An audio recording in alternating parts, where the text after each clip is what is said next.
اللہ خوب جانتا ہے تم کتنی تکلیف سے گزر رہے ہو۔ اللہ ہمیں آزمائش میں ڈال کر ہمیں بہت سی نعمتوں سے نوازتا ہے۔ بس صبر کرو، صبر کرو، اللہ کریم بہت جلد تمہیں سکون عطا کر دے گا۔ اللہ کن کہے گا اور تمہاری قسمت بدل جائے گی۔ تو پھر اتنی مایوسی کیوں؟ ایک بار پھر اٹھو اور اللہ کریم سے یقین کے ساتھ مانگو۔ اللہ ہی تو ہے جو آپ کی دعاؤں کو پورا کرے گا۔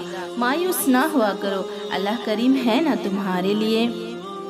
جو بے قراری تمہارے دل میں ہے تم اسے اللہ سبحانہ وتعالیٰ کے نام اور سجدوں کی طاقت سے دور بھی تو کر سکتے ہو نا۔ لوگوں سے ملے دکھ تکلیفیں اور بے وفائیوں کو تم اپنے پیارے اللہ کے حوالے کر دیا کرو۔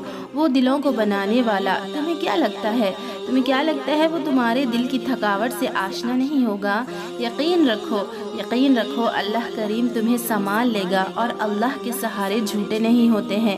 وہ تکلیف نہیں ہوتی ہے جو تمہیں اللہ کے در سے جوڑ دے، اور کوئی تم فرشتہ نہیں ہو، تم سے بھی غلطیاں ہو سکتی ہے، اسی لیے تو تمہارے لیے توبہ کا در بنایا ہے اس نے۔